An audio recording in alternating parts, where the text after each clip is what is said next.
Shop Plato's Closet tax-free August 2nd through 4th for back-to-school styles. We sell the trendy, gently used styles you need to make a difference in the world and in your wallet for back-to-school shopping. Save up to 70% off regular retail prices by choosing recycled styles. Save even more when you shop tax-free this weekend. Make a change that others can respect and repeat. Shop Plato's Closet in North Charleston and West Ashley this year for your back-to-school looks. Plato's Closet, located in West Ashley on Sam Rittenberg Boulevard and North Charleston on Rivers Avenue.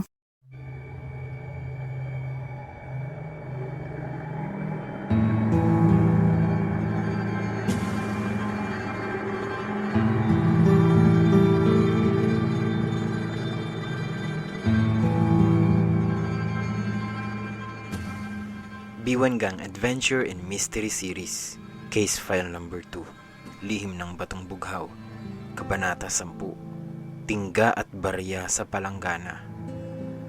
Nagpatuloy ang sayawan at sabitan ng salapi nang makabalik sa handaan sina Lily at Miyoshi. Kampanteng-kampante naman ang mga ito at walang makakahulang may ginawa silang masama kay Dayo. Ngayon ay naglabas ng 3 mahabang bangkong kahoy ang mga nangangasiwa. Pinagdugtong nila ang mga bangko, dulo sa dulo na parang isang mahabang tulay. Naglagay din sila ng 3 malalaking palanggana sa sahig sa may tagiliran ng mga bangko. Ano po ang ginagawa nila? Tanong ni Gino kay Amang Daste na noon ay tumabi na sa matanda. Pero parang hindi siya narinig ng matanda dahil patingin-tingin pa rin ito sa dako ng pintuan. Hinihintay nito si Dayo na sabi nila Lily ay nagpauna na nang pagsabihan silang bumalik na sa handaan. Inulit ni Gino ang tanong niya.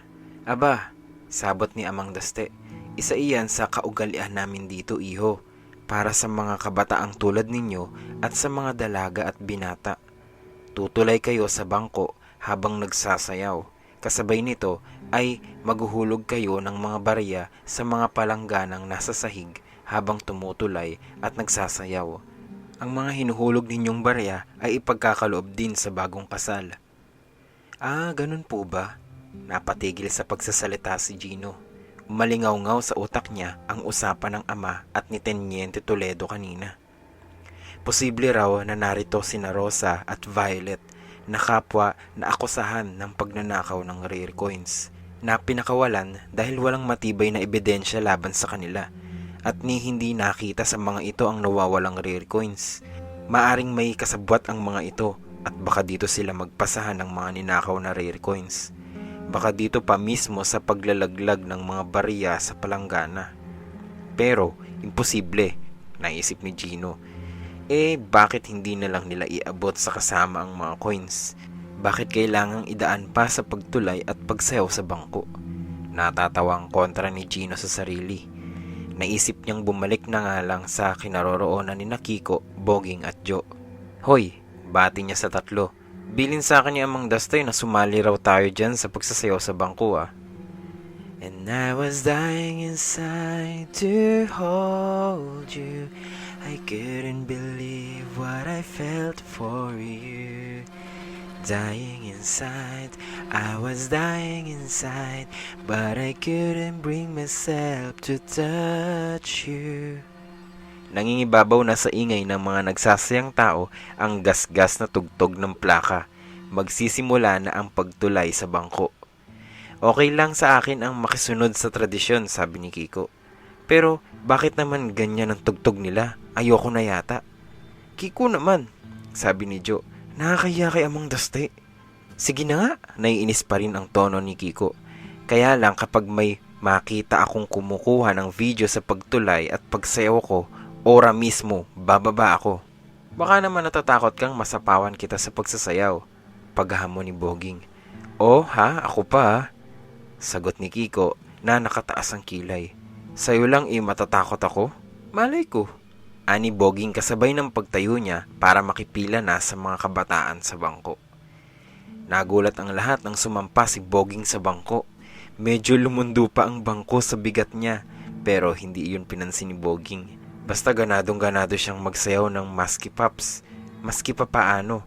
Kaya lang ay dadalawa lang ang baryang inihagis ni Boging at nashoot niya sa mga palanggana.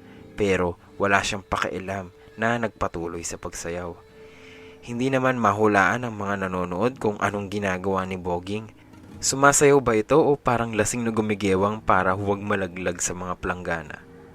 Malakas ang palakpakan ng manaog si Boging sa bangko. Ang iba ay pumalakpak dahil naaliw sila na makakita ng mga bilbil na nag-aalugan. Ang iba naman ay sa pasalamat na hindi nabali ang bangko sa bigat nito. "Can you beat that?" Muling hamon ni Boging. "Watch and learn," ganti ni Kiko. Pero hindi agad ito nakipila sa bangko. May dinukot muna ito sa kanyang bulsa at lumapit sa nagpapatugtog. Tapos ay ngingising-ngising nakipila na. Hindi agad sumampa si Kiko sa bangko. Pinabayaan muna niyang makababa ang mga naunang nagsasayaw para masolo niya ang stage. At nang papanhik na siya ay sumenyas ito sa nagpapatugtog. Cassette tape pala ang inabot ni Kiko at iyon ang pinakiusap niyang patugtugin sa pagsasayaw niya. Natahimik ang lahat nang pumailan lang ang malakas at makabagong kanta ng rock group na Bon Jovi. Wala na tuloy nakisabay kay Kiko sa pagtulay dahil walang kahihiyan nitong inukupahan ang buong kahabaan ng mga bangko sa pagsasayaw. Hindi nangilabot si Kiko na magpabalik-balik sa pagsasayaw habang pilit na sinisipat ang mga barya sa palanggana.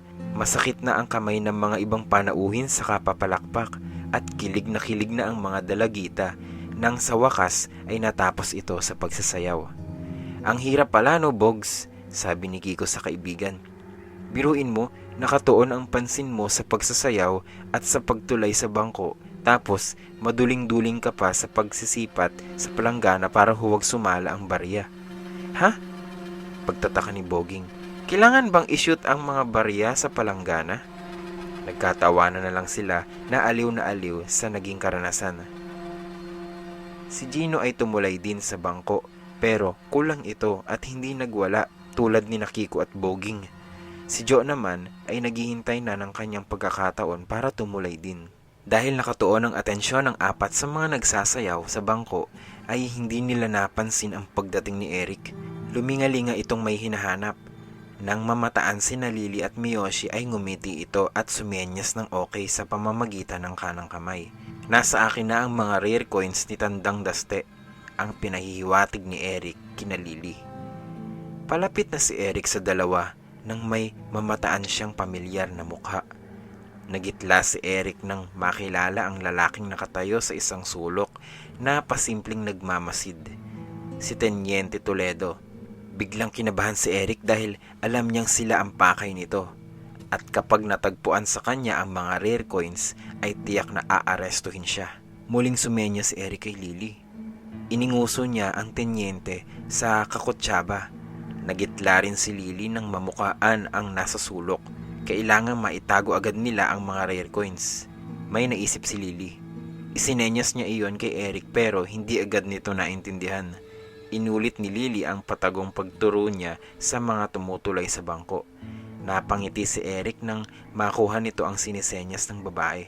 Ipinalalagay ni Lily ang mga rare coins sa mga palanggana dahil sa ganitong paraan ay hindi magiging kahinahinala ang kanilang mga kilos.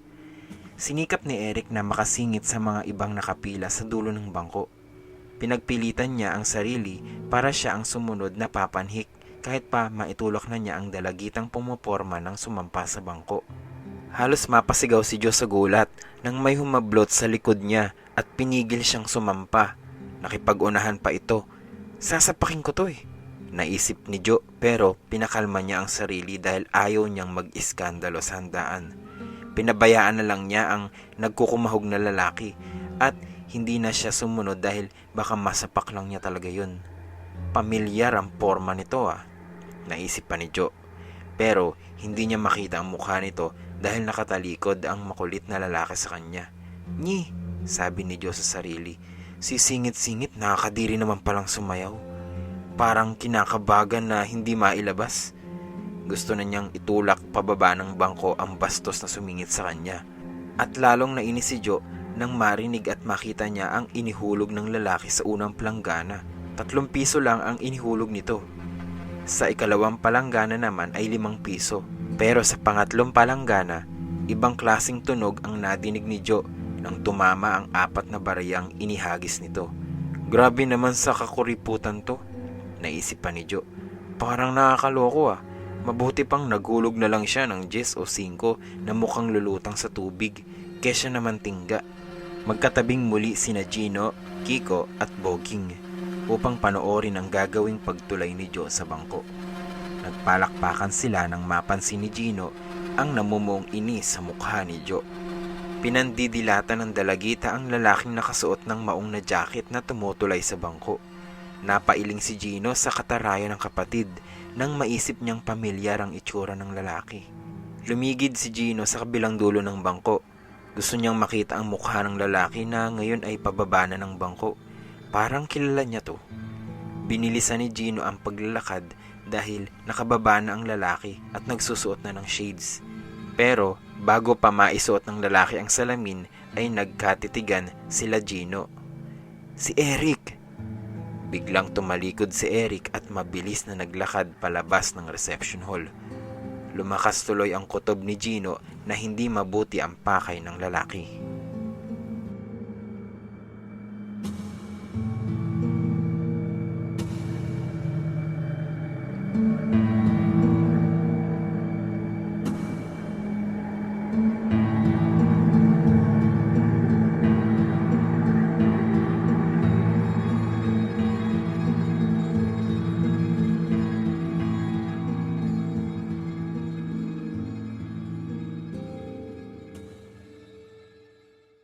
Shop Plato's Closet tax-free August 2nd through 4th for back-to-school styles. We sell the trendy, gently used styles you need to make a difference in the world and in your wallet for back-to-school shopping. Save up to 70% off regular retail prices by choosing recycled styles. Save even more when you shop tax-free this weekend. Make a change that others can respect and repeat. Shop Plato's Closet in North Charleston and West Ashley this year for your back-to-school looks. Plato's Closet, located in West Ashley on Sam Rittenberg Boulevard and North Charleston on Rivers Avenue.